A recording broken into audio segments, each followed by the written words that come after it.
In the early 1950s, Don Julián Santana Barrera abandoned his family and moved to a secluded island on the Xochimilco canals in Mexico. The locals spoke of a tragedy: a young girl had drowned near the island under mysterious circumstances.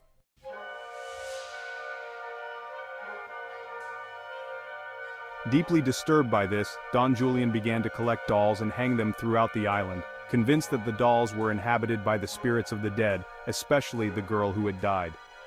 This island would come to be known as La Isla de las Muñecas, or the Island of the Dolls.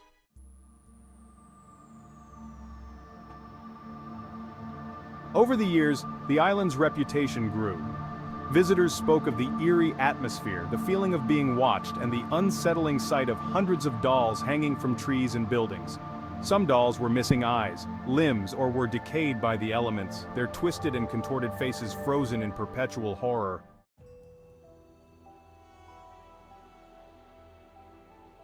In the present day, a young man named Arturo received a peculiar letter. It was from his estranged uncle, Don Julián. Arturo had never met his uncle, but the letter spoke of an inheritance, a piece of land in Xochimilco. Intrigued and in need of money, Arturo decided to visit the island and claim his inheritance.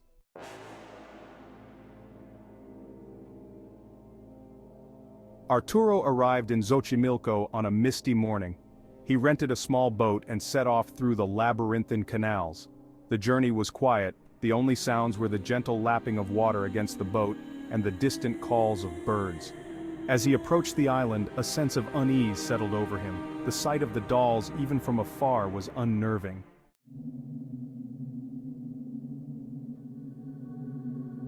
The boat bumped against the dock and Arturo stepped onto the island.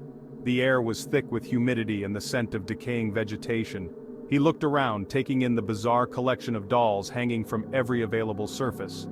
Some were tied to trees, others nailed to the walls of the small shack that stood at the center of the island.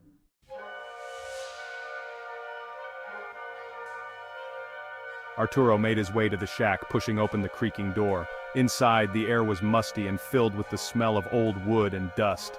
The small room was cluttered with more dolls, some lying on the floor, others propped up on shelves. A small table held an old journal, a candle, and a faded photograph of a young girl. He picked up the journal, brushing off the dust. It was his uncle's, filled with ramblings about the spirits of the dolls and the girl who had drowned. Arturo flipped through the pages, feeling a growing sense of dread. The final entry caught his attention. The dolls whisper at night they want something. I think they want me to join them.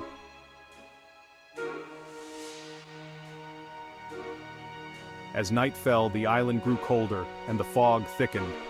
Arturo lit the candle and sat on the small bed in the shack, trying to make sense of his uncle's writings. The silence was oppressive, broken only by the occasional rustling of leaves outside. As he read, he heard a faint sound, a soft, high-pitched whispering. He froze, straining to listen. The whispers seemed to come from outside, growing louder and more distinct. Arturo stood up, his heart pounding. He moved to the window and peered out into the darkness. The fog was thick, making it difficult to see, but he could just make out the shapes of the dolls swaying gently in the wind. The whispers grew louder, almost like a chant. Arturo felt a chill run down his spine.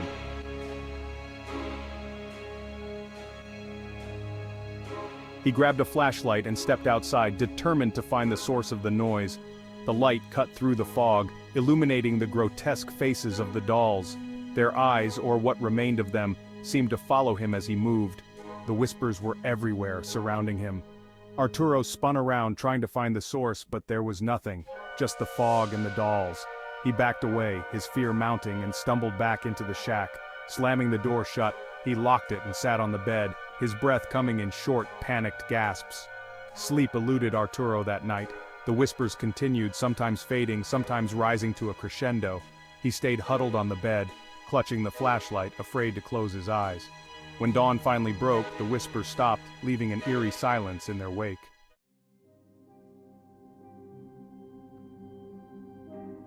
Exhausted but determined, Arturo decided to explore the island further in the daylight. He walked through the overgrown paths, feeling the weight of the doll's eyes on him.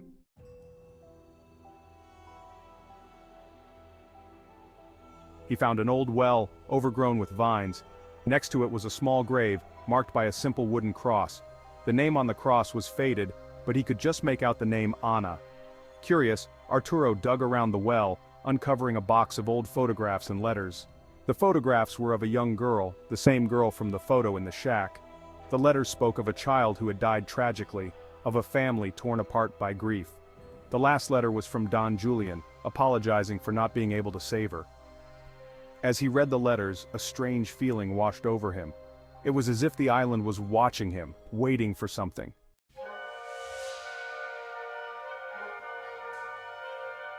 That night, Arturo decided to confront the spirits. He sat in the shack, the candle flickering, and spoke aloud, asking the dolls to reveal themselves, to tell him what they wanted.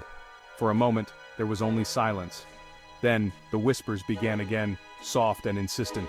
The temperature dropped suddenly and the candle flame flickered out. Arturo felt a cold breeze brush past him, and the whispers grew louder, more urgent. He stood up, feeling an invisible force pulling him towards the door. He resisted at first, but the pull grew stronger until he found himself outside, standing before the old well. The whispers were deafening now, a cacophony of voices all speaking at once. Arturo felt a pressure in his head as if the voices were inside his skull. He stumbled, clutching his ears, and fell to his knees. The ground beneath him seemed to shift, and he looked up to see the dolls moving, their heads turning to face him.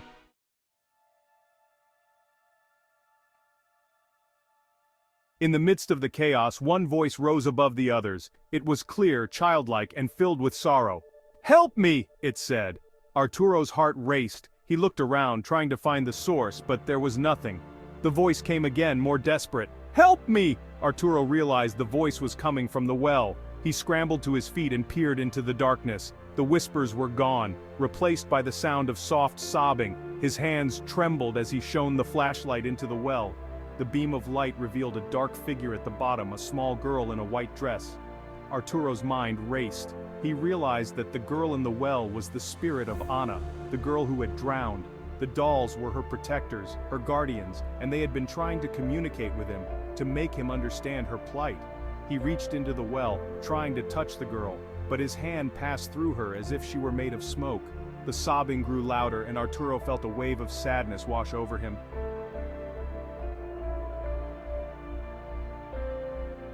He knew what he had to do. He needed to give Ana a proper burial, to release her spirit from the island. He ran back to the shack, grabbed a shovel, and returned to the well.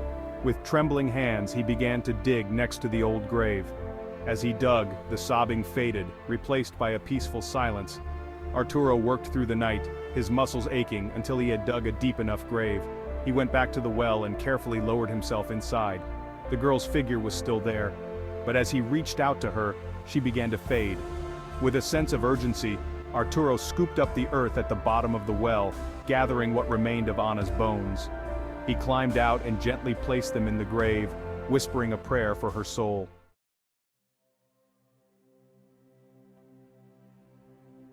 As he covered the grave with earth, a strange sense of peace settled over the island. The first light of dawn broke over the horizon, and the island was bathed in a warm golden glow. Arturo stood by the grave, feeling a weight lift from his shoulders. The dolls hung silently, their grotesque faces seeming less menacing in the daylight. Arturo knew he had done the right thing.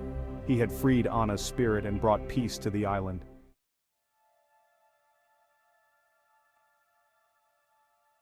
He gathered his belongings and made his way back to the boat.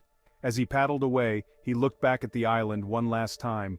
For a moment, he thought he saw a figure standing by the grave, a small girl in a white dress, her face serene. She raised a hand, as if in farewell, and then she was gone. Arturo left the island feeling a mixture of relief and sorrow.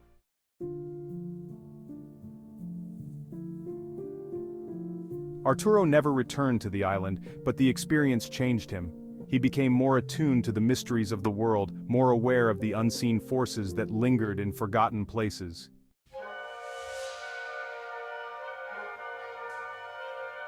And though the whispers of the dolls were gone, the island's eerie allure continued to draw curious souls, each one leaving with their own stories of the haunted place known as La Isla de las Muñecas.